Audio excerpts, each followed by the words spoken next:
This will be a reading I will do of Jewella Crossing. Some history on this, I suppose. I wrote this first, before I wrote Joshua and Joshua's Way, which is a prequel both to this. And drove a truck for a long time, all the time, coming through Shreveport, Louisiana. And there are two streets there. One is Hearn Avenue. One is Jewella. And from those two streets, I took the name of Jewella Hearn. And she is a love interest of the third son, second natural son, third son by adopting the middle son, of Joshua Crammer. Anyway, she was a friend interest to begin with, which turned into a love interest. And so at any rate, he would go to visit her, and her brothers would shoot in his direction. And so it was termed to be Jewella Crossing. He was crossing the gauntlet to visit Jewella. And they would spend time never alone, always out in the open and above board, whatever. But this is the beginning of the story,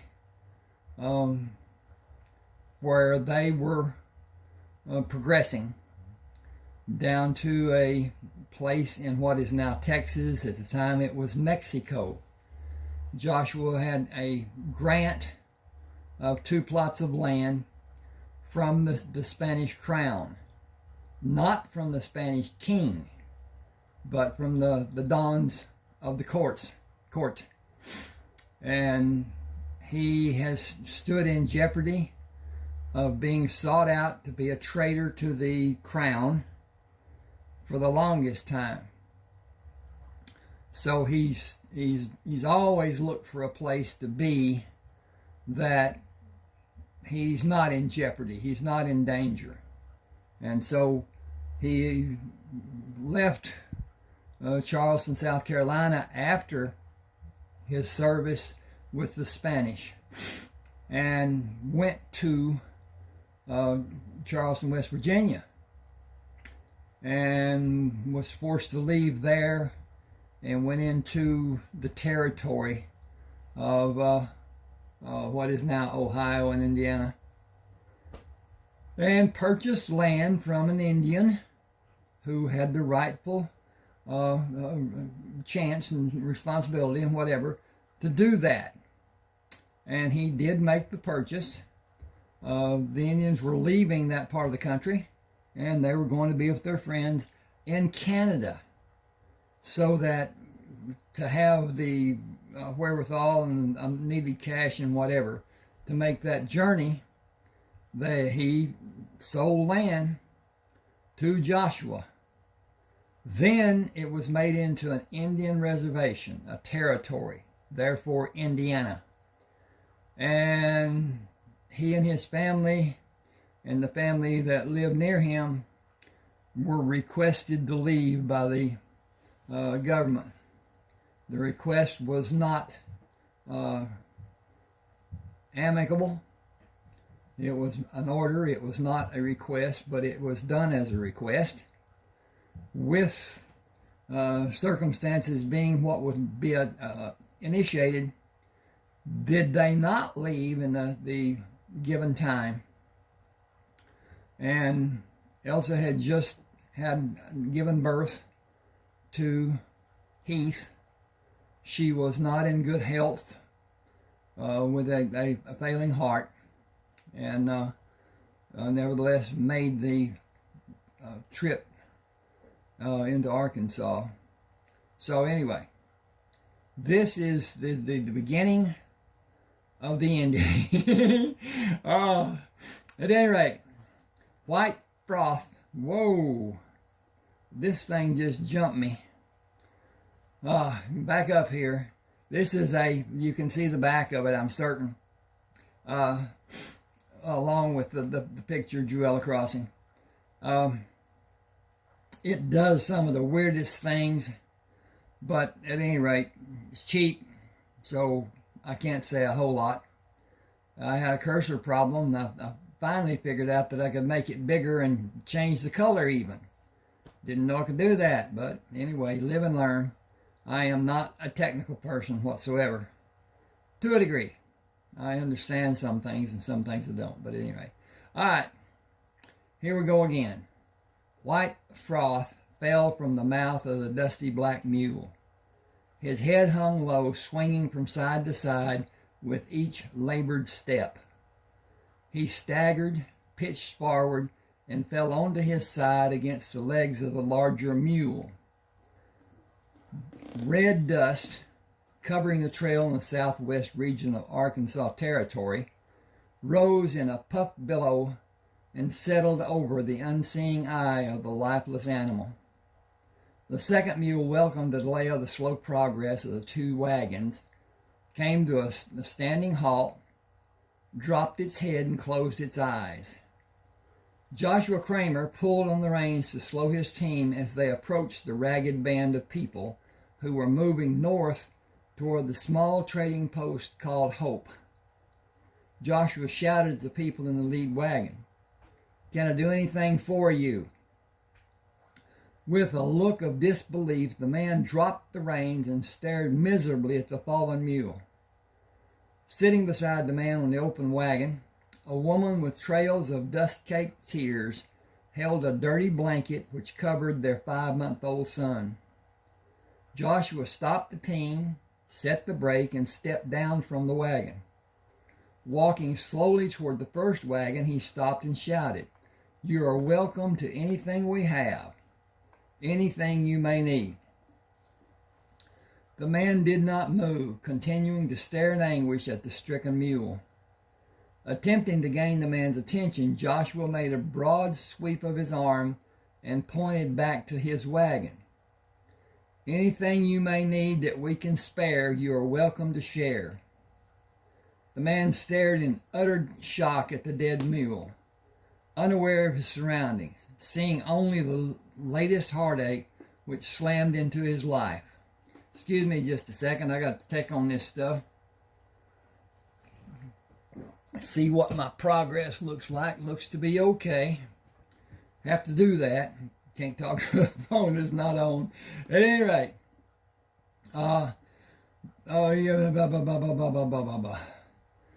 okay. He was unable to fathom an escape from the overwhelming problem of having only one mule, and the single mule could not pull the wagon without help from a second mule, which he had no means to acquire. Flight from the murdering band at Ward's Creek to a distant safety ended with the collapse of the stricken mule. Despair gripped him, and he continued staring down in utter disbelief at the prone animal. He did nothing to indicate he heard Joshua or attempt to move from the wagon seat. Cautiously, Joshua eased the leather loop from the hammer of his handgun. "Did you hear me, mister? We will help you if we can." Utterly surprised, the man jerked his head up to look at Joshua. His expression of anguish became recognition of friendship, then relief as tears clouded his vision. After a long pause, he regained his composure and moved from the wagon to shake Joshua's hand. "We'll be obliged for some water. We've been afraid to stop to get any."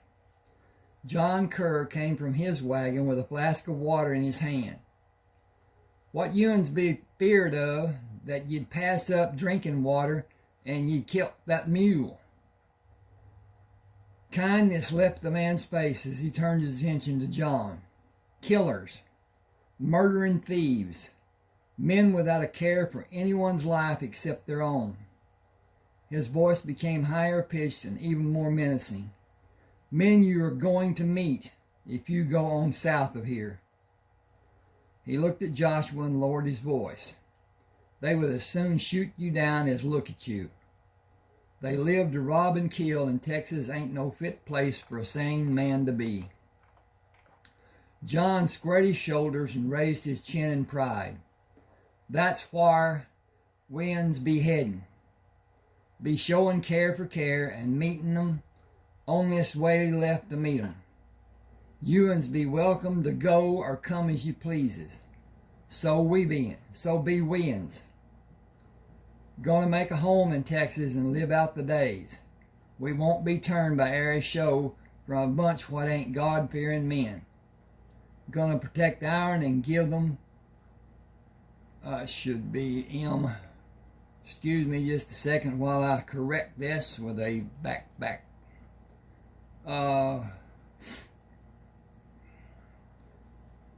Okay. Gonna protect ourn and give them you're talking about airy favor showed. Ain't looking for trouble, but gonna be ready, come as may. The man flushed with anger and glared at John. You talk big while you're close to people who can help you. Wait till you're alone hunting for food or out in your field. Wait till they come riding down on you with their guns blazing. Talk don't do any good then. As John moved forward, Joshua took the flask of water from his hand and stepped between the two men. He gave the water to the man and turned to look at John. Let's see if the women can help the others in the following wagon and this woman and baby. John spoke in surprise. Ain't seed no young'un. The baby is in the blanket the mother is holding. John jerked his head toward the man. He can give her water. Be seeing can Augusta help her. There ain't no need for talking causing the young'uns and women folk to be fearful. He abruptly turned and walked back down the line of wagons to his oldest son and daughter-in-law, Dathan and Anna. Joshua turned to speak to one of the slaves who had been in the wagon following the one he had been driving. He saw that most of the slaves who had no responsibility for the care of livestock or wagons had left their places and were standing in a semicircle behind him. Jimenez, have water brought for these people and their animals, and have a fire built. Prepare the evening meal. We will spend the night here. Clara and Lily have their duties with the babies. Calvert and William came back to warn us of the approaching wagons. Tell them of our plan to stay. Daniel, Raymond, Zeke, and Butler are herding the cattle. They have the dogs to help. Let Daniel and Raymond continue. Butler and Zeke will relieve them after they eat. It will be a routine evening and night. Let Henry help Eli with the teams. He's old enough to start lending a hand. He doesn't need to have any responsibilities just yet. Have him watch and help and make sure nobody is harmed. Have someone quietly check on the cur teams and see if they are watered and cared for before they are put in with other livestock. See that the other animals are cared for and guarded. Regular routine. Is everyone clear on what needs to be done? Jimenez nodded his affirmation to Joshua and turned to the group of slaves. Y'all know what they is to do, so be quick about doing it. He pulled his oldest son from the ground as easily as he would flick a fly from his arm. The 8-year-old boy weighed more than 80 pounds, but seemed to be no burden for Jimenez. Henry, you mind what Eli tell you, and remember, he tell you twice. I expect you can tell me what you learnt and how you gonna use it. Do us proud and have a care about yourself. Them mules can be ornery, so you see after yourself. Ask if help is wanted before you do everything. Hold in mind that Master Joshua says about talking sets us apart from them animals. Now, get along with Eli. Jimenez's pride in Henry is evident. He's turned his attention to the slave named Eli. You know you'll watch after him. Thanks be to you. He lowered the boy to the ground and turned his smile to Joshua. He be just fine. Don't fret none about him. Joshua purchased Jimenez after the slave was injured in an exhibition of his strength. A wager by his owner, followed by an accomplishment strength by Jimenez, and his owner became richer. The man forced Jimenez,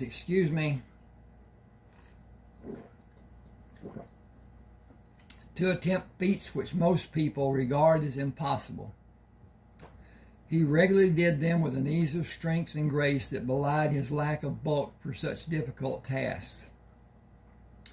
On this occasion, his owner,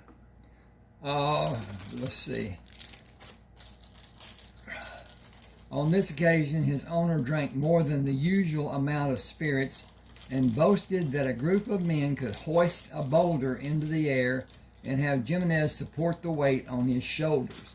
He did as the owner boasted, only to be left alone with the boulder still balanced in place while the drunken group returned to the tavern. He found he could dispense with the weight only if he quickly stood upright from his bent position to push the boulder away from his body. He waited to be helped long enough to feel his body begin to rebel against the weight. Jimenez began to fear his muscles would cramp, and he would fall forward from weakness to be crushed by the boulder. His first attempt to extricate himself from the weight of the boulder proved to be futile. He underestimated the force needed to bring his body into a standing position and propel the boulder away to free himself. Okay, hang with me just a second because I need to fix this.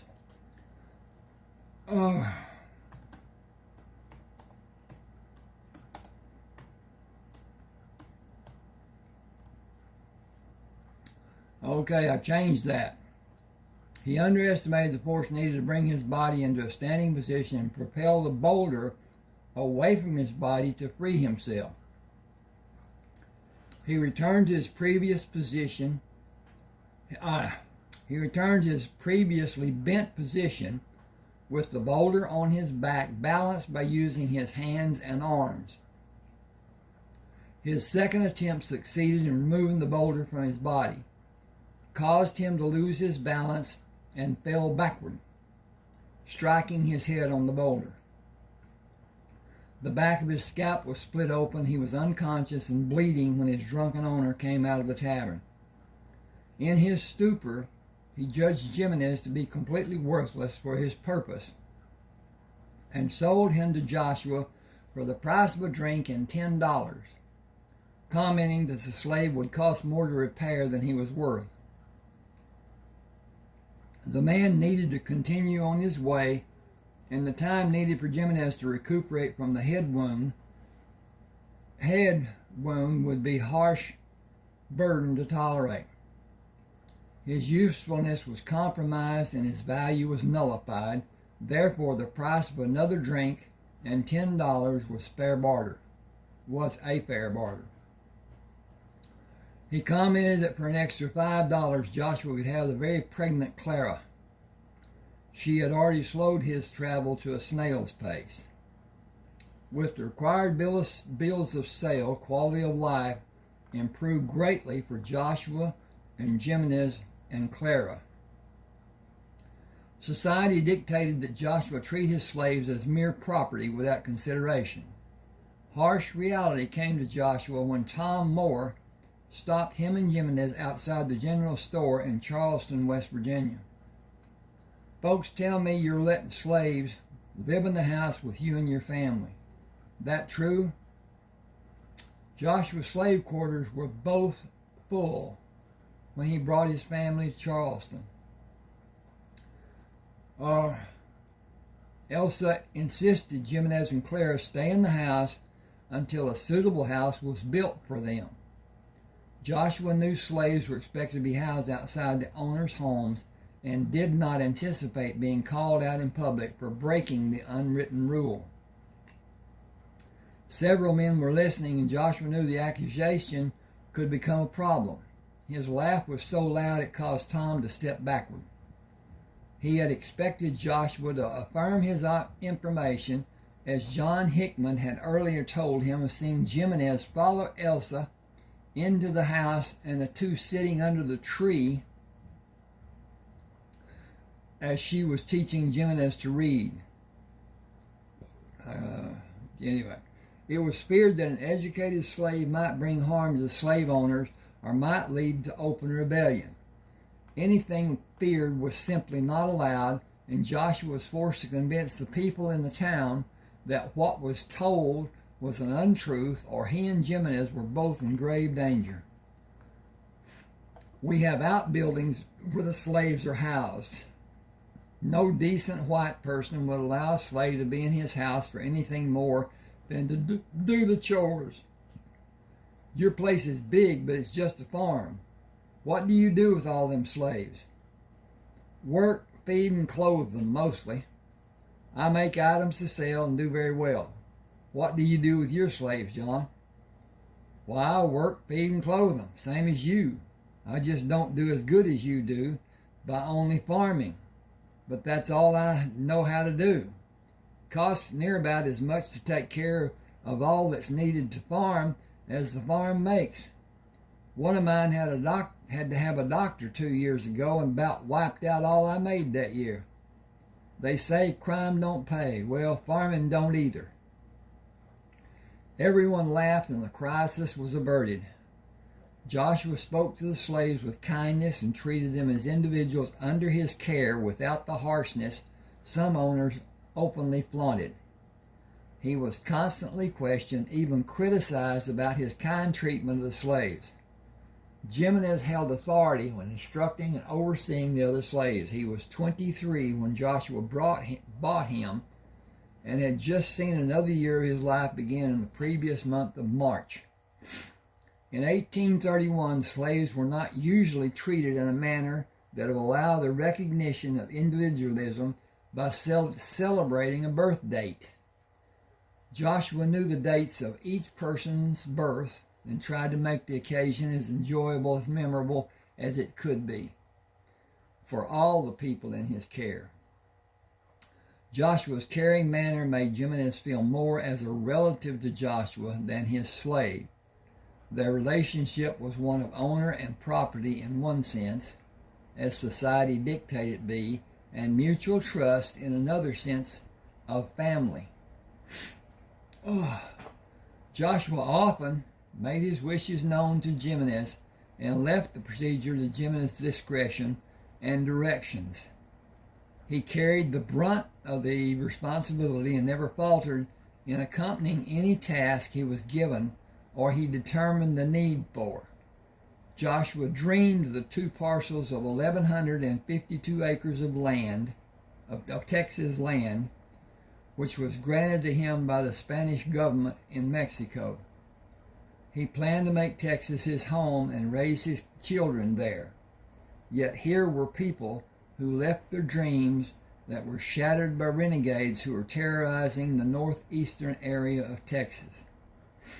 The outlaws acted without threat of reprisal. The only existing law enforcement was paid by the people of the sparse settlements, and even though the problems of outsiders were a concern for them, they held no solutions for those problems.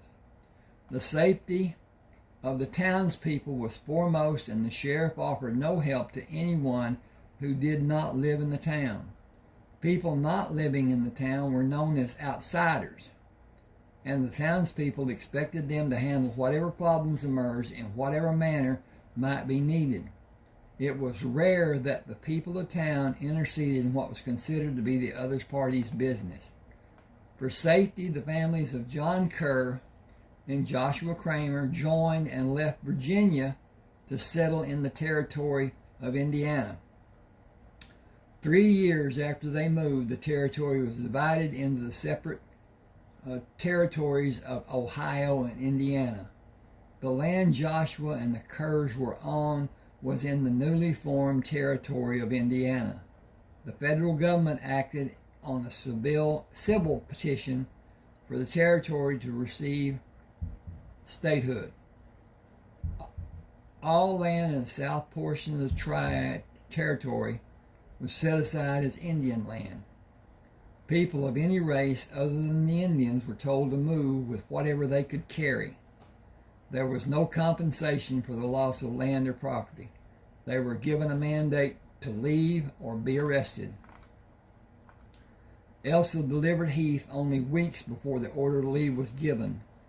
Issues concerning her health were of no concern for the military, and travel was the only solution for the order. Elsa appeared at ease during the first part of the trip until they crossed the Arkansas River and left the trading post called Little Rock. She became feverish the 6th day out and died before they reached the doctor at the settlement of Hope. Joshua buried her Sunday afternoon. The following morning resumed the journey to Texas. The time for early planting in Texas was already past, and the need for food to sustain the families safely through the winter was of deep concern for the travelers. Grieving was a short-lived commodity in frontier life, and Joshua had the responsibility of the lives of his 2 sons, 58 slaves, and 9 people in the 2 wagons John Kerr borrowed from Joshua. Courtesy and common sense dictated that the journey should continue without delay. Jimenez's wife, Clara, cared for Heath and her 5-month-old son, Ezra. She secretly suckled Heath when Elsa suffered a high fever and her milk ceased. To relieve Clara from the hardship of nurturing both babies, Joshua bargained for a dairy cow at the Hope trading post. The cows he brought from Indiana stopped giving milk 10 days after the people left Indiana. Clara insisted that she could continue nursing the boys until Joshua purchased canned milk to provide Heath with formulated milk. She suckled Ezra and fed Heath with a bottle of the milk. Augusta Kerr and her oldest daughter, 10-year-old Mary, came to the wagon and took the women and the baby back to the confines of their covered wagon. Augusta shook her head at Joshua's questioning look. "Won't know nothing for a spell. Come tell you when I do." She threw her head to the side in reference to her husband and other man and woman. "Leave us be for a spell. Terrible what's been did to her. She's done suffered about all the body can abide." Joshua caught the husband's hand as he moved by Joshua to follow Augusta and his wife. "My name is Joshua Crammer. I did not hear you say your name." He gently pulled the man away from the wagons. "Let's sit in the shade of the tree and you can tell me more about Texas. That will give you time to satisfy your thirst and the women time to tend to your wife and baby." The man jerked his head and realized Joshua was speaking to him. "Oh, sure, yeah, we should sit down and give the women folks some privacy." He grasped Joshua's hand in a firm shake. The grim expression remained on his face. "My name's Gates, Anton Gates. I was raised in Illinois and came down to settle in what people are calling Texas. It's still Mexico, but it's far from Mexico City, and there ain't no government from Mexico in Texas. There were 8 grown men who left with us and me and Lucy. 7 of us had families.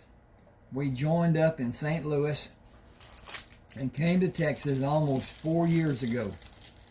We pitched in to help each other and built all of our houses and barns.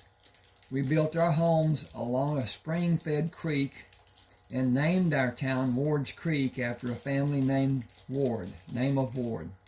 They took sick and died the first winter we were in Texas. Their death was hard for most of us to bear, but we went on, and the town name helped us be strong when there was something wrong. The Wards were strong right up to dying. We took heart from their grit. We all had land grants and settled south of the Red River. Nobody cared where we were, and there wasn't anyone to keep us from taking any land we wanted. It's near about the same today. You can take whatever land you can find. We laid out our farms joining together. It was a matter of doing as we pleased and living like we wanted. Had good lives too until a week ago when a bunch of men came up from Nacogdoches. They camped on the creek during that first night. The next morning, they walked up and killed 3 of the men who came down with me. 2 of the dead men were married, and the killers moved in on the families of those men. Those of us who were left thought to stop what was happening to those defenseless people, and we went over to try to help. The men were waiting for us and killed everyone who went against them except me and Lucy and Dawes and Constance Anderson. Terrible thing, all those good people dying. We were outnumbered and outgunned. That's why we pulled out of the fracas and put some distance between us and those men. But I'm sure they're still following us. We thought we could see them on the other side of the river when we crossed, and we've been pushing the teams to get away from them, so we didn't stop for anything. We are trying to stop them from catching us. They will kill us for sure if they catch us, because we've seen their faces and we can tell who they are. Excuse me a minute. I gotta see. Okay. Everything copacetic. Hope you're enjoying. I enjoyed writing this. I enjoy reading it. I enjoy verbalizing it now. But anyway, my mule was bad off and couldn't take the punishment. My thought was to get my wife and son to safety. He's been sickly and weak, and I'm worried about him. We left on the run and left everything we had back there. Joshua broke a small branch in his hands and threw the 2 pieces on the ground. You can come back with us. Temper John's words with patience. He didn't mean he thought you were weak or unduly afraid. He only meant we will do anything it may require to have an uninterrupted life. We will do as he said if the time comes that we have to deal with those people. We will remain on guard. We will be together when we work in the fields and when we hunt for food. The men you fought will not catch us alone. If it is needed, we will form a town to live in and work our fields as a body of people and guard against an attack that may come. You are welcome to come with us. I thank you for your kindness. Excuse me a second. Ooh, didn't turn it.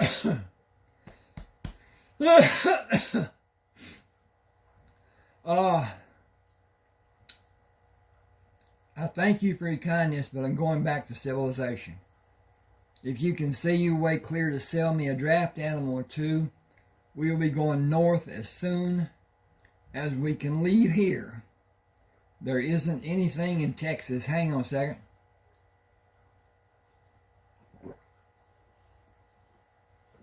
Isn't anything in Texas worth getting killed for? I have family in Missouri. I'm a good carpenter and a fair blacksmith. I can make my way in almost any town. He paused and looked at Joshua and looked away. Joshua saw his questioning look before he could before he continued. It was a mistake for us to come down here. We never should have left St. Louis. We should have stayed where we knew what we had. It was my wife's dream to come down here. Some cattle drovers came through telling about the majesty of Texas. She got the fever to have all the glitter that life in Texas was told to have, and nothing would satisfy her except moving. Now she's ashamed that we have to go back. Except for her foolish pride, I don't know why she can't just meet people's stares and be glad we're still alive. What those people think of us don't measure up to hill of beans. We left everything we had in Texas, but we got away and we're still alive. We can start over and still have a good life. Joshua studied his boot. Men can pick up and leave and then rebuild. People have to have possessions to be able to hold on something solid. They need to feel they're in control in a physical way, where a man feels controlled in a mental sense. When we left Indiana, we were forced to leave so many of our belongings. I almost read that incorrectly. It was difficult for my wife. I think she gave up the hope of things being better in Texas than they were in Indiana. She needed to be able to have an assurance of what reality would be in Texas, and it was far too hard for her to visualize in her mind. I don't have any idea what you just said, but you're more than likely right. Will you sell me a horse or a mule? I think I'll need all the animals I have when we're settled in Texas, but I'll probably be able to buy a replacement. What can you pay? Gates' expression became darker as he pondered the newest problem he was forced to overcome. I don't have anything to give you except my place in Texas. If you would take it, I'd be glad to be rid of it and rid of any thought of going back that my wife may have. You would be doing me a favor by letting me have the animal and the peace of mind that we can't go back. No matter how crazy my wife may get, we can't go back. I'll give you a bill of sale for everything that I left: land, house, barn, animals, and tools. There is a sawmill and a forge. You're welcome to all of it, lock, stock, and barrel. I don't want to ever be reminded of Texas, the problems I left there. I'm glad to be done with it. Those men we got away from are only a few of the bad men in Texas. More will come when you are known to have something they want. Bandits come up from Mexico and rob and kill and go back to be safe in Mexico. There is no law to protect anyone north of the Rio Grande. If you do not have an army of your own, you are more than likely going to be killed. Mr. Gates, I will not allow anyone to say that I took advantage of your misfortune. I'll gladly let you have a mule, and if you give me a dress, I'll send you a yearly payment for your possessions until we both feel that the debt has been satisfied. You don't need to worry about paying me. You need to worry about how you're going to defend yourself against the men who are still there, and more than likely the Indians ain't going to like more white men coming onto their land. You haven't had any problems with Indians, we have not had any problems with Indians, but as more people come in, they are sure to get upset and feel some kind of threat. Those men will be on our place or somewhere close by. If you can save the property and everything I worked 4 years to have, it will be payment enough. He looked down the line of wagons and looked back at Joshua. I don't want to wonder if you're killed while you're trying to get the men off the place. We planted crops to have foodstuff for the winter. If those men haven't torn it out of the ground, you'll have more than enough to get your people through the winter. I planted fruit trees, but they haven't made anything to speak of yet. Should have a good crop from them next year. Peaches, apples, pears, cherries, and grapes. I am so sad to leave so much, but our needs are greater now than they were. I had no desire to go to Texas, and now I'm sure leaving is the best thing. Anyway, we need 2 oilskin ground cloths, a couple of blankets, and something to trade with along the way until we get back to St. Louis. If you can spare a bit of cash and the mule, then we will be even up. I can let you have the oilskins and the blankets, but I can only give you $20. It is all I can spare. $20 will be plenty. It will take us some time to get back to St. Louis, and I can find work along the way. We have all we need. I have planned to breed the Jenny mule and have babies to give me the mules I needed in the years to come. Now I'm afraid she may not make it to St. Louis, being worn out from running to get away from those men. Will you consider trading? Joshua searched Anton's face. If you're sure it is what you want, I will. All I can give you is another 7-year-old mule. The young ones have not been broken to ride or trained to pull a wagon. I have older mules that are able, but I will not cheat you by bargaining for them. Will they get us back to St. Louis? They are strong, but may not live more than 10 or 12 years. They will stand the strain of pulling your wagon to St. Louis easily. It will be a deal then. My wife has said all along how ignorant I was to trade for the Jenny, because she is not as strong as a jack mule. Now she is alive and the strong jack mule is dead. A man has to do the best he knows how, and now we have to go back and face people and tell them how we ran from killers in a land they all told us we could not live safely in. Could not live safe in. Who? Mr. Gates, what you do with your life and what your wife is, and with your wife, is your own business, and I can see why you feel the way you do. I have 2 sons I take great pride in. They are the light of my life, and the only reason I had to continue living when my wife died. You can see Sherman. He is the 5-year-old sitting beside the woman. That's Clara. She is the mother of 3 children and the legal wife of Jimenez. He's the man giving others instructions. I rely on Jimenez. I rely on both Jimenez and Clara to keep my world balanced. Lily, the other woman, is sitting on the wagon seat holding Heath. He is my youngest, and the 2 women care for my sons in every way that his natural mother would be doing if she had not died less than a week ago. I did what I could to give my wife a happy life, but these are hard times and make for a hard life. I would like to talk to you on a personal level, but I have no desire to get into your business. Go right ahead. I'll tell you if it starts getting under my skin. I'll not try to be too plain spoken. Your wife has suffered a great loss in dignity and pride.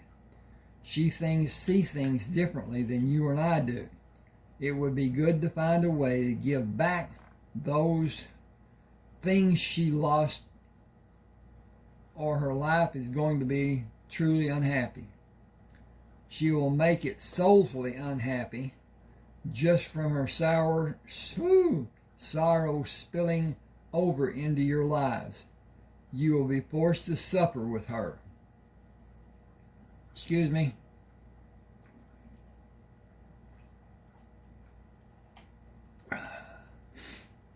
I don't really know what you're getting at. I can tell from the way you talk you've had schooling, and you more than likely know what you're talking about. But I'm a simple man, and I can't help what Lucy's lost.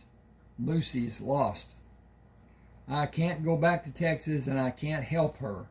She's got to get along the best way she can, just like I do. My mistake was going to Texas to try to satisfy her, and now I have to face the people who told me not to go.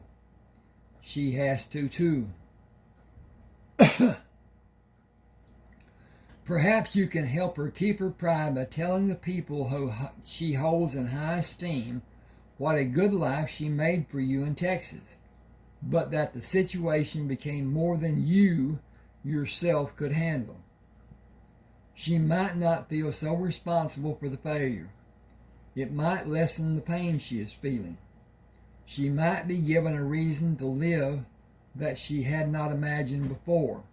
Work with her to allow her to return with her head held high. I never thought about doing anything like that. Yes, I could do that. We've been so busy trying to stay alive that I haven't been thinking. Excuse me a second. I got to check again. Okay. Everything seems to be okay. Yes, I could do that. Well, he took Joshua's hand in both of his and pumped it vigorously. Thanks for butting into my business. I've been so busy thinking about myself that I didn't think about her. Thank you for giving me a way out and showing me a way to help her. I know it will help both of us. Jonathan and Dathan Kerr came from their wagons, and Dawes Anderson walked over from his.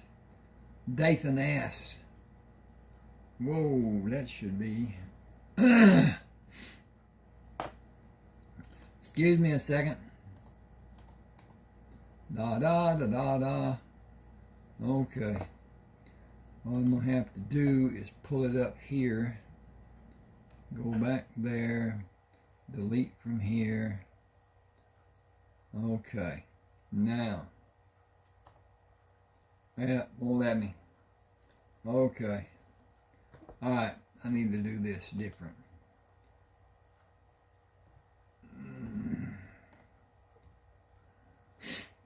And then do this. Hang on just a second. I'm sorry about this, but it's working for me, I hope. Yes, it did. Okay, now then I got to do this and correct that.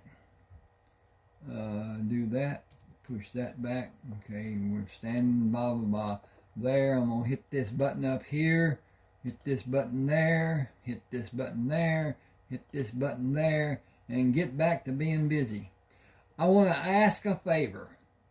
The ads that you're seeing pop up, YouTube gets money from people watching those ads, or those people that are looking at the videos and the ads come up and they don't skip. Then both YouTube and I are paid a pittance. Me more so than YouTube. Because one ad that you view may make me a nickel or 7 cents or something on that order. It's not much. It was at one time, and boy, it got changed. At any rate, if you have one that lasts any time at all, please let it run. Go somewhere if you need to, drink, enjoy, whatever. And then when it's over, be proud that we both enjoyed. I appreciate that being done if you can. I understand if you can't. I don't want to look at a ad that is not in line with what I need or I need in my life or anything like it. And I'm no different than most people, I believe. When I turn a video on to watch and whatever, and that ad pops up, I skip it. And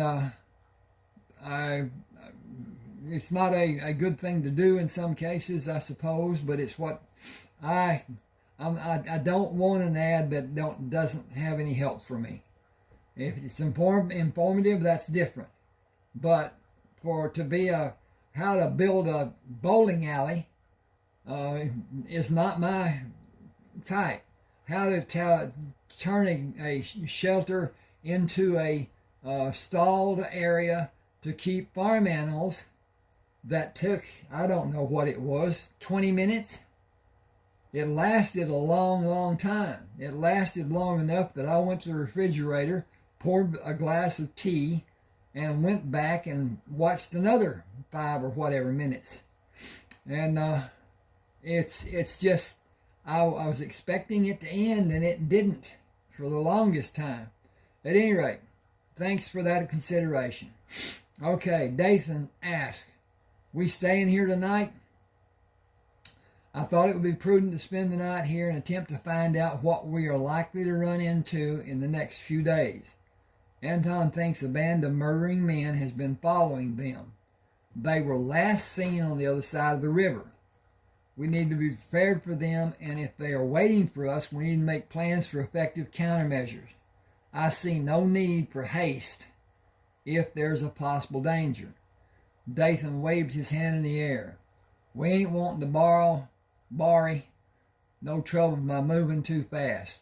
We're chafing at the bit to see where it is we're going to live, but we'll go along with anything you calculate to be right. You done us proud so far and got us here in fair shape. Nobody cottons to telling you something's off in your thinking. Joshua said, I appreciate your acceptance of the situation and your desire to have your goal of a home in Texas become a reality. It will all happen in due time if we are patient and well prepared. We should spend the night here and tomorrow continue as we've done to protect our party from an attack. If you will tell William what the plan is, he and Calvert will be ready to go on foot ahead of the wagons. We will give them the usual time to scout the way before we start the wagon movements. John said, we's all itching to get where it is we're going. Trip's been long and we's ready to be settled in.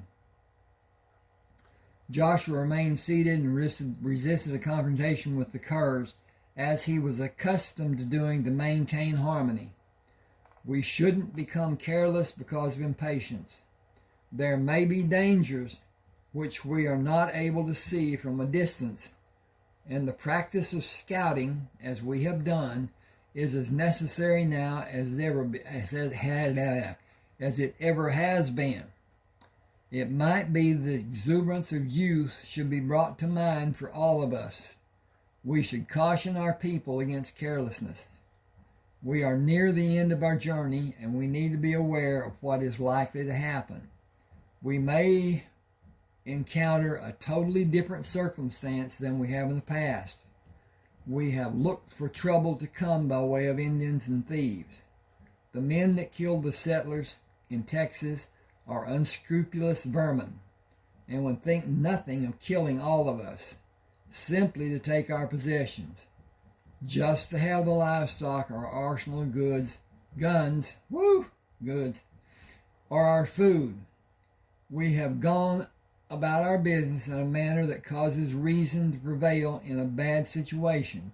I believe it is not unwarranted to take that stance with the men we are about to meet. Even increase to a harsher stance to protect our party. Excuse me.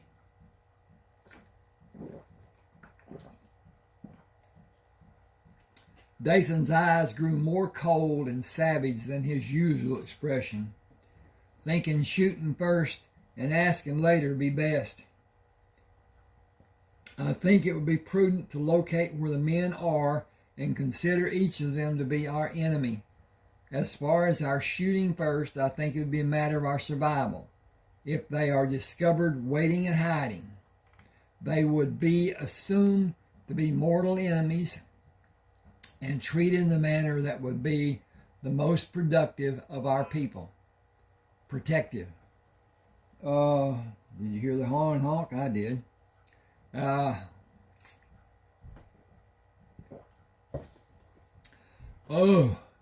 Excuse me a minute.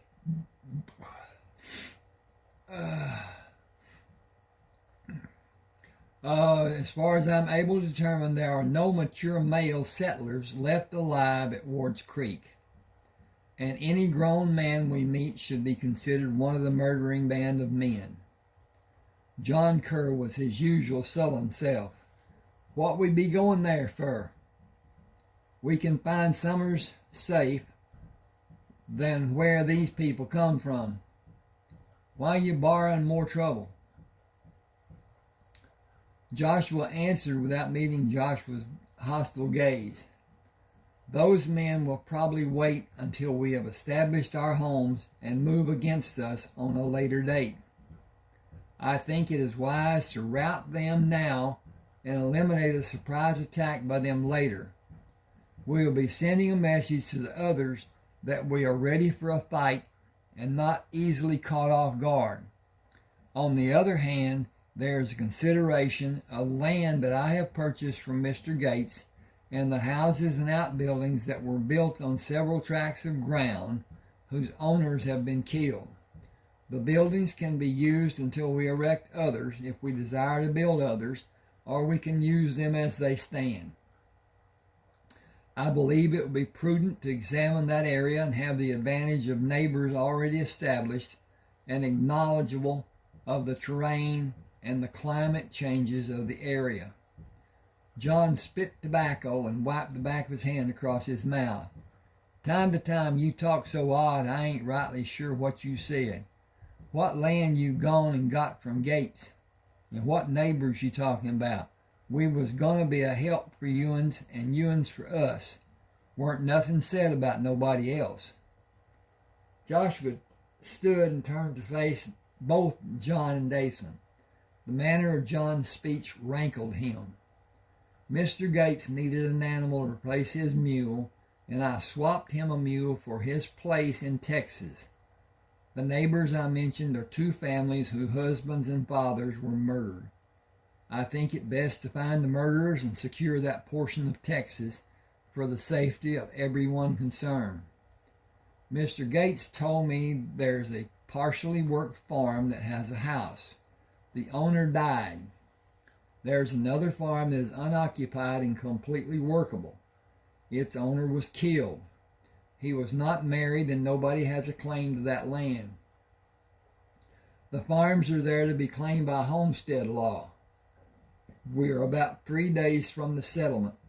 I have no doubt that if we leave the people who are still in the settlement to those lawless men and do nothing to stop them from attacking us, then at a later time they will attack and butcher all who resist them. We are going to live in Texas. We should send a message to those lawless people that we are not to be taken lightly. Our purpose in effecting that message is to stop those men from harming the people who are left in the settlement. I have no regard for those men. I believe they are as ruthless as any people we are likely to meet. I don't believe a warning for the killing a rattlesnake is needed, and the men we are going to face are more dangerous than a rattlesnake. We should wait in ambush and take them prisoner if we can. We will not put any of our people in danger if those men are still in the homes of the men that they killed. Oops, I'm going to change this. Who instead of that. Homes of the men who they killed. We will wait them out and deal with them in whatever manner is left for us to follow. I don't want one person in our company harmed. If we use cunning, we can accomplish our goal without a problem. I'm going to come up here and peck that button and hit that button and hit that button and hit that button, and I'm finished. I saved. I made a change, so I saved. Anton Gates stood and brushed his hands across the seat of his trousers. Those are mean men, and you won't catch them off guard. It won't be nearly as easy as you might think, but it's no never mind to me. I'm going to put distance between mine and them as fast as I can. I'm going back to where the law will stop a crime like this from happening. I'm going back to where sane people live. I'm going to live to be old and not grow old before my time. Times are hard, and life in Texas will hurt a man. There's no doctor inside a week's travel. You best know all the remedies, or a lot of you won't be allowed to see next spring. We tried to make a go of it, and it just ain't worth it. I'll take the comforts of city life, and I'm headed back to them.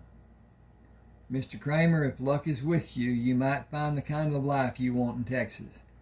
He pulled his hat from his head and looked in the eyes of each man standing in the group. My hat's off to all of you. Good luck to you. I think you'll need a lot more than I can wish you. God bless all of you. Keep your powder dry and a sharp lookout. He turned to Dawes.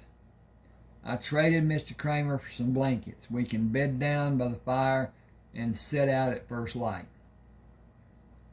Dawes spoke as they walked away. Fine with me, the sooner the better.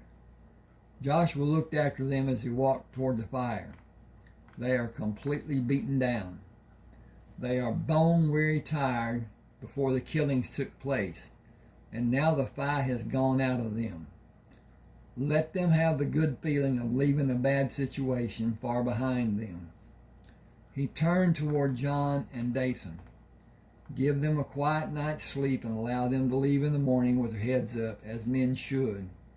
Their leaving Texas may seem to be cowardly, but we have no idea what happened to them in the last few days. Sometimes men start to think it is better to remove themselves from a bad situation and start over. The idea starts small and builds until it becomes an obsession. Something triggers a release and the obsession becomes reality. I believe that is what happened in Texas. We should learn from their experience. We should remain vigilant. If we are ready, there can be no surprises, and we will never face the situation they have experienced. We should all remain safe. Coordination, communication are the keys to our success. We will plan, then talk to each other as we progress and act as we have planned. Nobody is to alter the plan and do anything that has not been discussed and planned. Someone acting on their own judgment could fall into a trap and suffer a terrible ending. If we are of one mind and one purpose, we should all be safe. We will all have what we want. If we concentrate our efforts as a unit and put aside our individual desires, we will be successful and all of us will have what we desire. Dathan Kerr was always skeptical and twisted the circumstances to see ulterior motives. He was not trustworthy himself, therefore he distrusted everyone. Others. Why'd you trade the mules and blankets? We need 'em once we get to where we're going. And why'd you take t'other piece of land? Ground. We ain't hardly got enough hands to tend the 3 pieces we're going to have. Anger swept over Joshua at the hint of jealousy. He reminded himself that excluding William, the men in the Kerr family were at their best surly and distrusting. They were strict isolationists and resisted any outside influence, which nullified any education above the limit of Kerr family teachings. Excuse me a second. I gotta look at this again. I'm recording with a telephone on a stand at a table and doing the best I can. My purpose here is to have people understand the 30 books I have published on smash words. I've given that link to this book in the description on the beginning, and so it can be used for someone to go to Smashwords, look at the books, see if any one of the 30 might be something they would want to purchase. And I can sell the books to you, but it has to be done by email, and transfer of funds can be done by Zelle at the banks.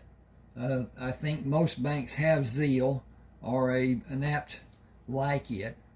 It's nothing more than a transfer of funds, just like a check, except it's digital. And digital is what's coming, people. We've already seen the demise of the cent, the penny, and it is a better thing for the United States to do that some countries have been doing for ages. Paper or cotton money. It's easier, it's less expensive, it's totally less heavy, less weight, less whatever. And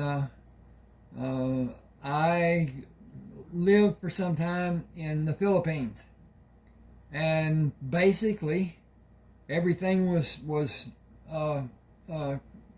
bills. There were a few coins, but not many. And those coins had a substitute in a bill. So at any rate, that's one of those things. Joshua read one of his 4 volumes by Blackstone at every convenience. He was unable to do more than drive the lead wagon and marshal the movement of the group of wagons and livestock from the beginning of the journey leaving Indiana. The Kerrs looked to him for instruction and decisions, but once advised, they were always skeptical and constantly quibbled before reluctantly following. His attention was focused on his duties, which allowed him no freedom to read or elevate the level of his education. He was not able to imagine and solve equations and arithmetic with his attention turned to the problems of the trip, problems that were exacerbated by the Kerr family. His father and mother began his education with the rudiments, and he continued to increase his knowledge at every opportunity. He read everything that became available. He considered what he read and tried to use the knowledge in his everyday life. He considered the use of knowledge to be the key to decision making and the cornerstone to living a rich, full life. He lived his life with acknowledgement of a higher power and a purpose in living. His philosophy was opposed to merely existing and living as an animal does, without a sense of the world of intelligence that exists in the periphery of each person's world. His parents were people whose existence was a force in the lives of all who came in contact with their intelligence and were able to learn from their experiences. His people cared about the others who came into the circle of their world. The Kerrs cared little about anything outside the existence of their own person. They were introverted, with people outside their family, and self-centered.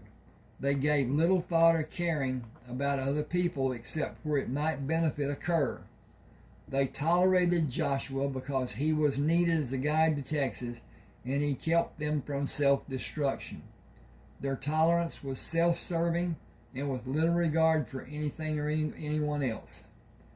In return, Joshua tolerated them as they provided extra guns in the face of danger. They were all expert in the care and use of firearms. They were sour. They were sour in expression and action, and quick to anger with a stranger and even their own family members. Once slighted, they were sullen and vindictive, and remained so for many days after the incident occurred. Their one redeeming quality was each was an expert woodsman. They moved as ghosts in the half-light of the deep woods. They knew the way of the Iroquois and the Huron, and never left a trail that was easily followed. Excuse me a second again.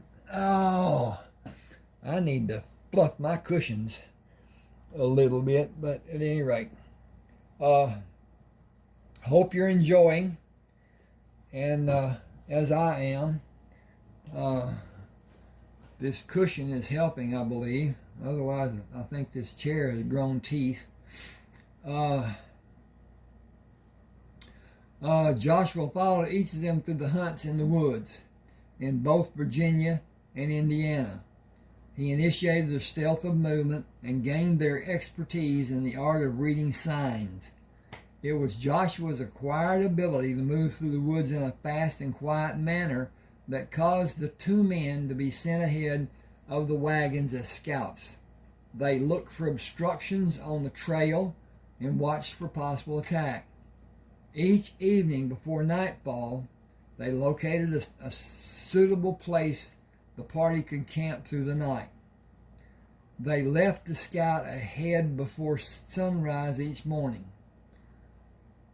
Joshua's slave, Calvert, and William, the third Kerr's son, acted as advance scouts. They were allowed to rest through the night and were not assigned perimeter guard or stock duty like the other able-bodied males. The Kerr family, as woodsmen and fighters, almost made amends for their often disagreeable nature. Joshua continually reminded himself to tolerate each of them and hold his temper. It was less difficult for him when the trip first began.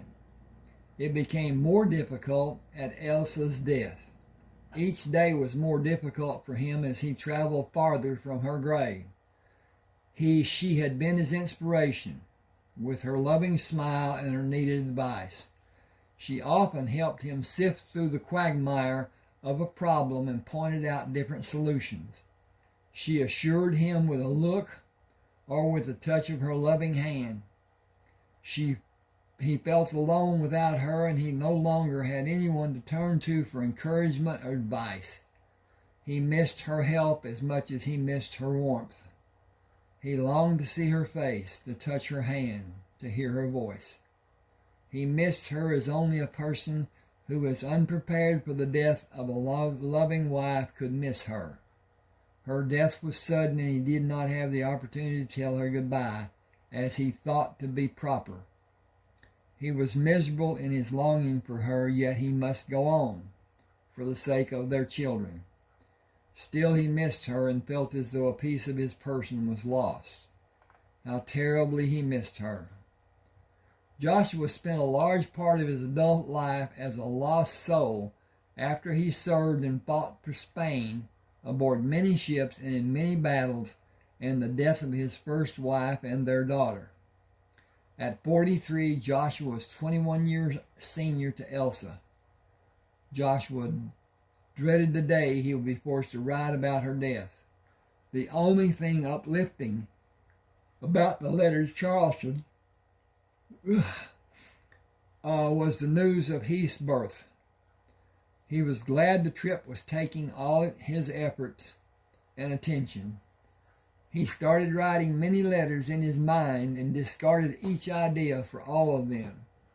He was no closer to formulating the letter than he had ever been, but it was drawing from his mental strength as he needed to relieve himself of the stress.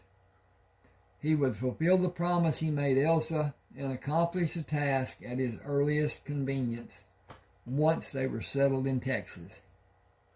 He continued the conversation with the Kerr men. You saw William when he and Calvert came back to tell about the approaching wagons. The trip has taken a toll on all of us, but those two men had the worst of it. It is unnerving to act as an advance guard. They deserve our thanks and whatever sleep they can manage. We're not far from our goal. I will remind William and Calvert to be particularly careful before they start again tomorrow. If Anton Gates saw the men following him, we may find them somewhere on the trail ahead of us. William and Calvert need to be extremely careful and move slower than they have become accustomed to doing. We want to accomplish our goal, but with everyone safe. We need to meet those men as a body of strongly armed and organized men, not as careless victims. Excuse me, boy. Ugh. It's nighttime, My body's saying, hey, it's bedtime. At any rate. John waved his hand in the air. Don't fret none about us. Iron be ready and do more than holding our own. Gonna give 'em what for and be handy about doing it. Joshua considered the older Curve's limited mental capacity, recalling the time that John or Dathan had spoken harshly to another person and instigated a quarrel on the journey from West Virginia to the Indiana Territory, and later during the move to Texas. Each time Joshua soothed that battered ego, and in many cases saved someone's life. Many times he thought it was a Kerr life that had been saved. He reflected back to the last day they were at the settlement of Little Rock. You know what? I gotta get up. This is going on and going on and going on. That's the case I want.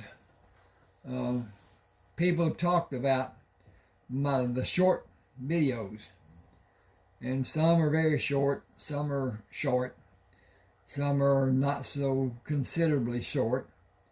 Anyway, they want longer to have them while they do housework or they do work on whatever, that they can just listen to it and be entertained. It doesn't necessarily mean that they are constantly focused on the reading, but it's what has been asked for, so here it is.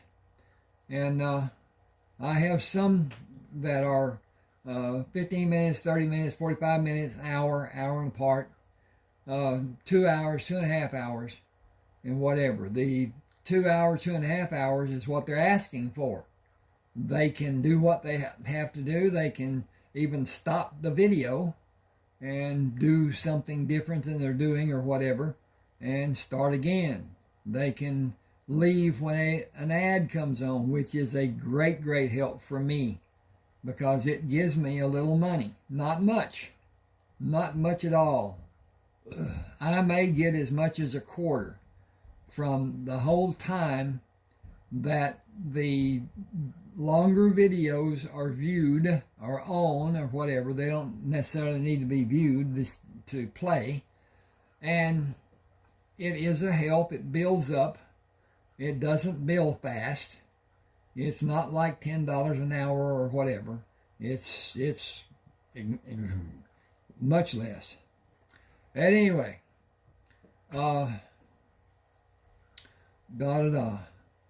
Okay. He reflected back to the last day they were in settlement. Okay, I already wrote that. Now, John spoke to the proprietor of the Little Rock trading post for a length of time. They talked about the trail from Indiana, the river crossings, the weather, and other things that were related to the journey. As the proprietor relaxed and John became more comfortable in the conversation, he questioned the origin of the name of the trading post. 'Twas a man daft. 'Twas a man daft. Where be 'at name come from? The proprietor did not show his anger and graciously went on. It was a Frenchman named La Harpe. He first saw a large boulder and a distance away down the river, a smaller boulder on the river banks. The big one is across the river and about 2 miles upstream near a waterfall. He called it Grand Rocher, and the smaller one Petit Rocher. The French word Petit Rocher, French words, means Little Rock in English. Excuse me.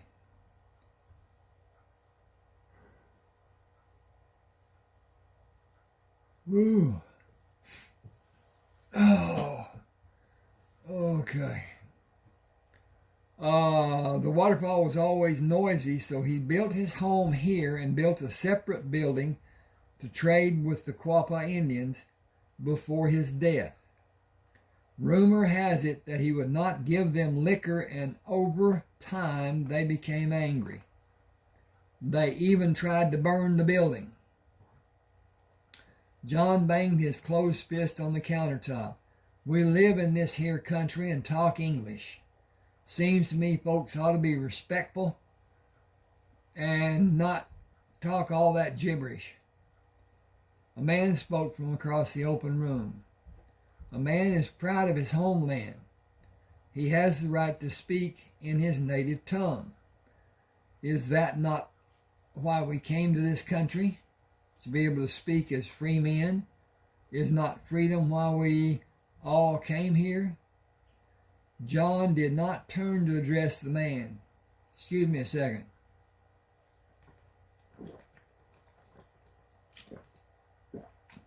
I was born here. Be proud of it. And I talk American. Be proud of them facts. Are you too proud to allow another person the privilege of speaking his mother tongue to another person from the same mother country?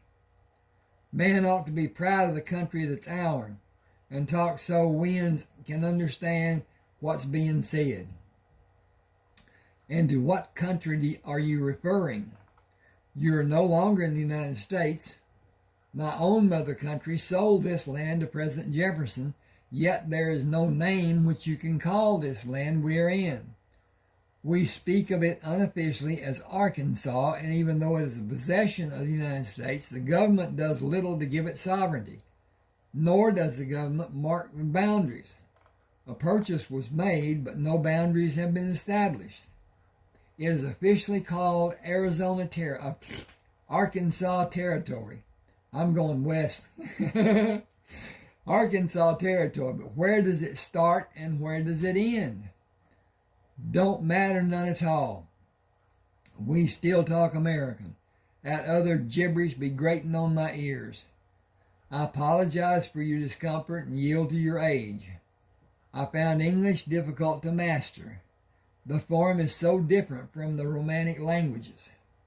John bristled at the mention of his advancing years. What Romantic language? Spanish, Portuguese, French, even that which is shared by many of the tribes in the north and west. The Sioux language has flares of poetic influence. It is guttural, as German dialects are wont to be, and it has the ringing tones that lead one to envision a poet reading from his journal. How'd you come to know that much? Why, I find language to be different cultures interesting, and I am fluent in more than one language. John interrupted. What's that mean? Flew. He stammered. That you said. What's it mean? The man's manner angered John. He grew more upset when the man smiled and said, Fluent shows the ability to speak a certain language. A person may not have the complete mastery of the language, but a certain command that allows conversations between two persons who are able to be understood by each other in that form of speaking. I suffer from hypoglycemia. My blood sugar drops, especially after I eat, but it is now dropped. I'm going to take some preventive maintenance in a peppermint ball. It's a sugar content and whatever, but at any rate, my eyes are going to be seeing all kinds of what I call miniature aurora borealis, and I get sleepy, very, very, very sleepy. And so right now I am consuming a peppermint ball that I hope will help dissuade that feeling. But at any rate, okay. Joshua moved beside John as he finished speaking, put his hand under John's elbow, and pulled him toward the door of the store. We need to see about the wagons and prepare to leave. He gently guided John toward the door, then stopped, released John's arm, and turned to the proprietor. Do you have canned milk? Just got in 2 cases. Haven't set any out yet. How many will you be needing? Canned milk has so many uses. I'll need a case if you will allow me to purchase an amount that large. I'm here to sell anything in the store, and I have no worries about how much you buy. Your money is as good as the next man's. I could use both, but I hesitate to take all you have when someone may also have a need. I admire your thoughtfulness, but you needn't fret. Most folks coming through here aren't able to buy much of the things they want, and only about half the things they need. Take what you want and welcome. Nobody will be any sadder. Maybe jealous, but that isn't your lookout. You want both? I would appreciate having them. I'll have to get them from the back room. He pushed through the curtains leading into the storage room. John left the trading post, grumbling about foreign people, and busied himself with the wagons. The proprietor pushed through the curtains and put the cases of milk on the counter. 24 cans to a box. Sold 48 cans. That'll be 50 cents. Excuse me a second.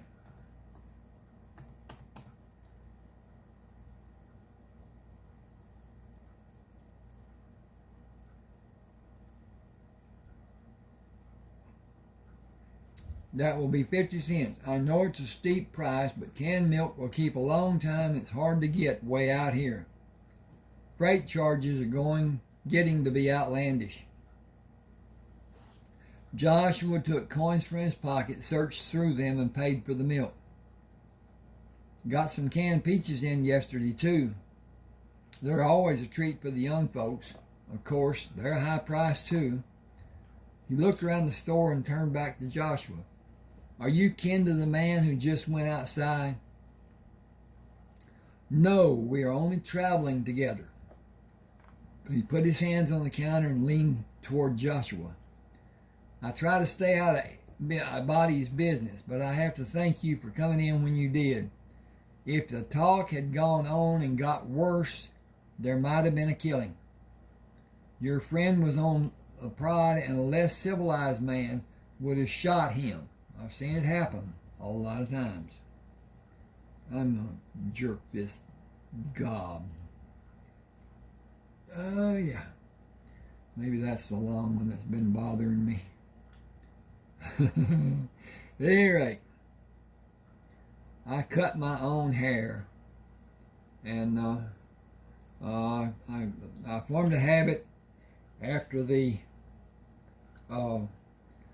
COVID was done, which I think was a sham. I don't believe for an instant that what was done that was supposed to protect us was of any benefit. And I think in some cases it was detrimental. At any rate, that's not the story. John is not educated in either the academic or the worldly sense. He is rough in his manner and in his speech. If a person is acquainted with him and saw that they were about to meet on the same side of the street, it is likely that the person would cross the street to avoid meeting him. His second and third sons are better, because the second is mentally impaired and requires constant care.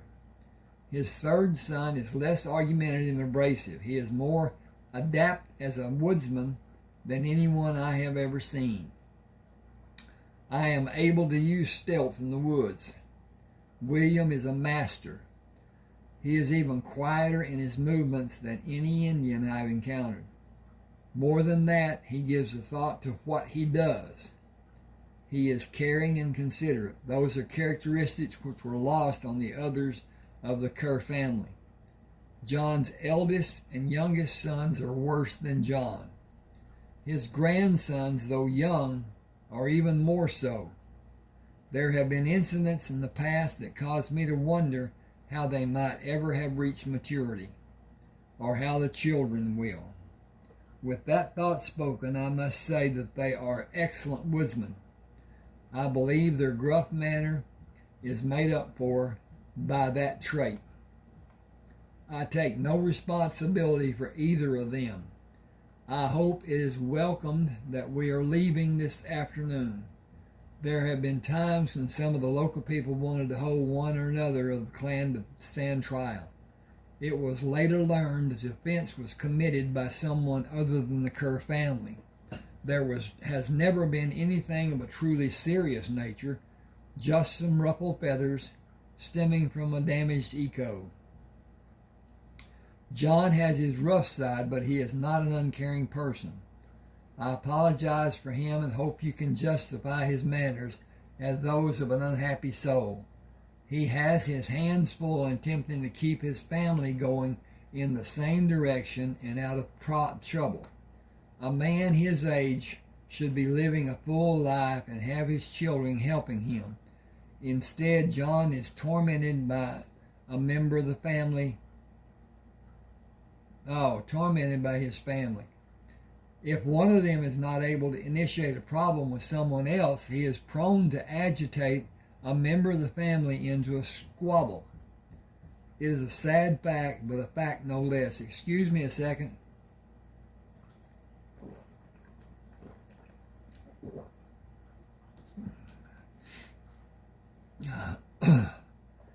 I take them as they are and try to give them every benefit of doubt.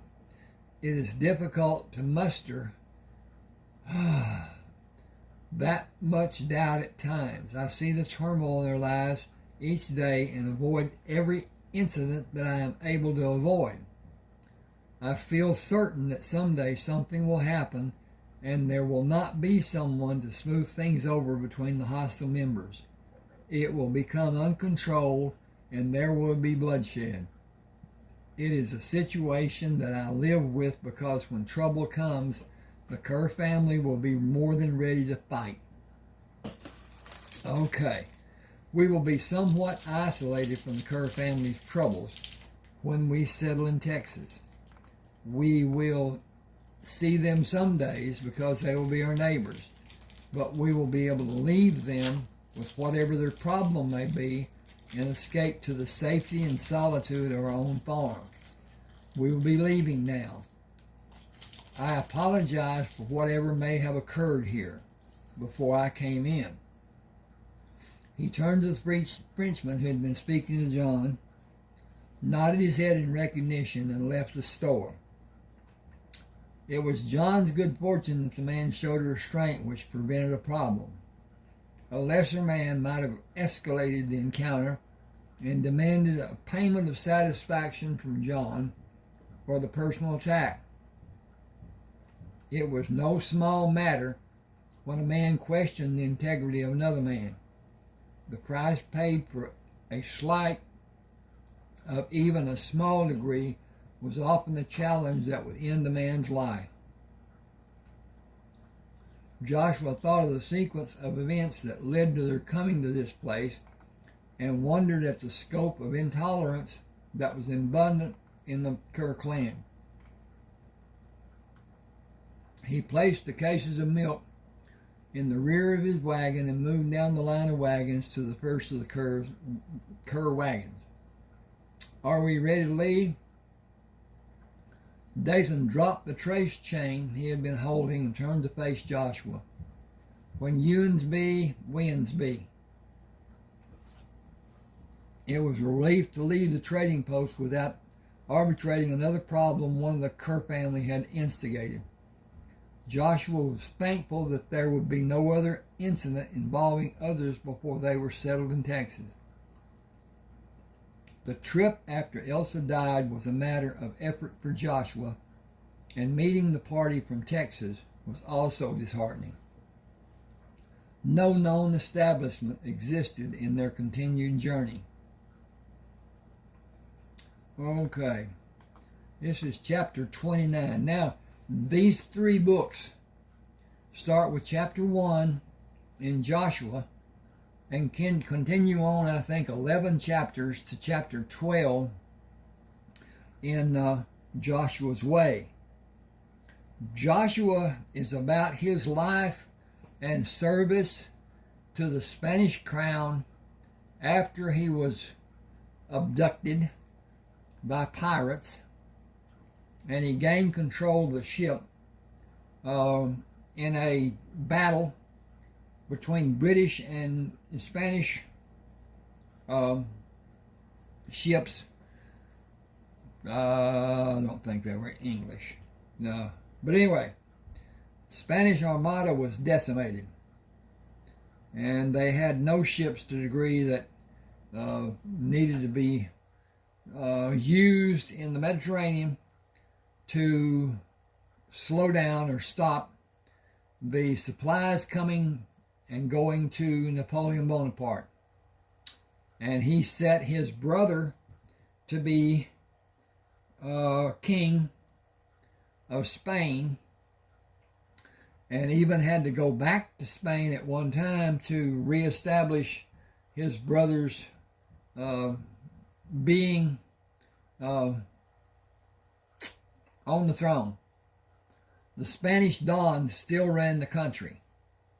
They were the lifeblood and the governing and whatever. The Bonaparte did not do anything to any degree, and he was a figurehead. And Napoleon went back at one time to, as I said, reestablish his authority with an army with him. So at any rate, Joshua was given a well-built, well-equipped ship and asked to stop any shipments that would not allow searches to be done, that were not flying a Spanish flag or an English flag. And Americans were operating on the other side near, anyway, in that portion of north and whatever. But the Mediterranean was not in any degree. They moved east to west and west to east and a little south, a little north, and whatever, to anticipate and stop those shipments. And they were very successful in doing it to some degree. At any rate, then Joshua's way was his returning with his crewmates that he had assembled back to Charleston, South Carolina. And it's interesting what went on there. Then this is the final, as far as Jewella Crossing goes, to the story of Joshua's life and the lives of both Sherman, Cullen Allen, and Heath. Cullen Allen was more or less adopted. He was taken in after his family was killed, and he and Sherman were closer to age than Heath was. Heath was pretty much a baby when Cullen came into their life. But at any rate, that goes on. Then there's the story of Sherman. Well, Kinsman tribe is actually Cullen Allen and Kiowa Bennett, and their adventures and what they did to live. At any rate, then Sherman, then Heath, and all of it together is about the lives of the Crammer clan. Okay, now Dathan looked at Joshua in awe. You lose your woman and you talk about the luck you had? How come you ain't cussing God and saying how bad you been did? Why, Dathan, look at all I've been blessed with. The weather has been favorable.